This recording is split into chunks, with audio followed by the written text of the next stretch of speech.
Hi guys, welcome back to my channel. If you are new around here, my name is Lesleyanne. I do all types of videos on my channel. If you have a look back through some of my videos, if you see anything there that you like and you think you'd like to see more, I'd love it if you subscribe to my channel, become part of my little YouTube family. Today I'm just going to make a chicken stew for dinner.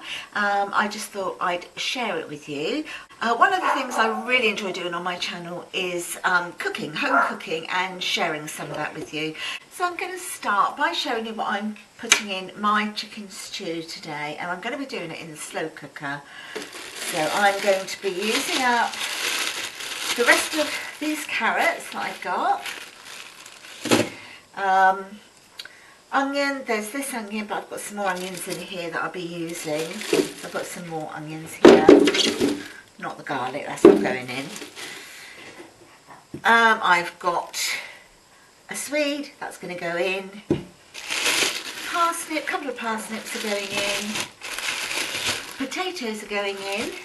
I've got some chicken thighs. I really like to use chicken thighs in a stew. The meat just seems to be so much sweeter and more tender. It just doesn't dry out. It's amazing. I'll also be putting in some chicken stock cubes. These are just the OXO chicken stock cubes. And some pulses and lentils will be going in as well. And then at the end, well, nearer to the end, I'll be making some dumplings and putting those in as well. Now I'm at the end of my Marmite. Well, this isn't an actual Marmite, this is a brand own. So this is Asda's, and it's their yeast extract, which tastes just like Marmite.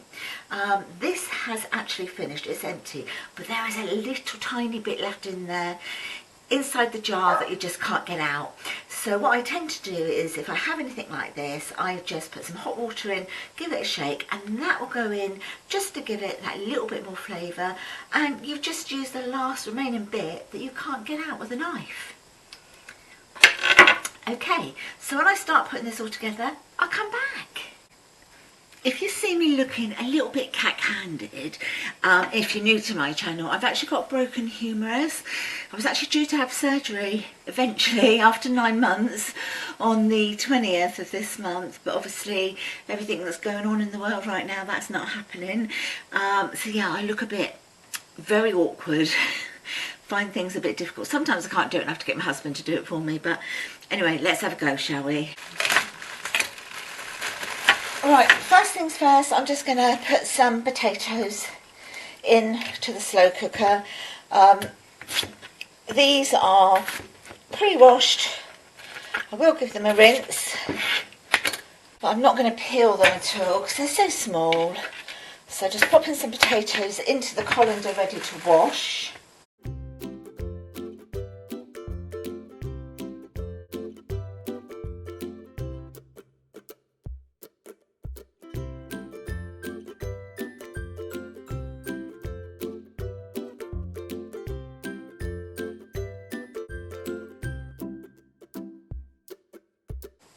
So some of this I'll probably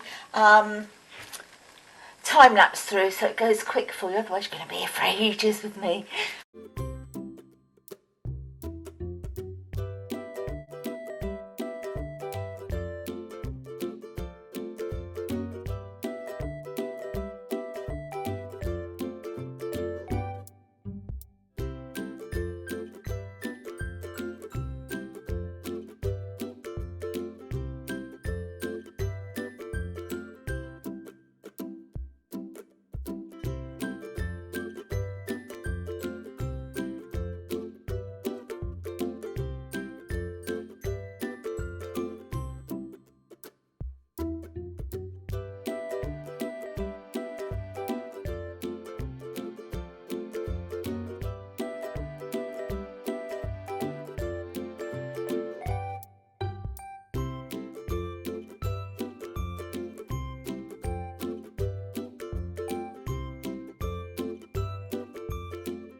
Chris is cutting up the swede for me because that's something I really cannot do. Is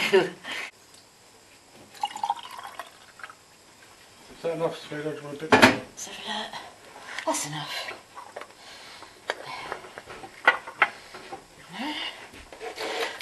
So this is the yeast extract here that I'm just put some water in, and you get all that lovely flavour then in with the stew. Right, so that's all the yeast extract going in. I'm going to put the chicken stock cubes in now. So these are the OXO ones. I'm just using the OXO stock cubes because that's what I've got, but any chicken stock will do, any chicken stock cubes will do. And I'm going to just pop some, like the stew pack lentils and pulses in now. So I don't measure them, I just tip them in. So in with the salt, and with the pepper. And then I like to add a couple of splashes of Worcester sauce.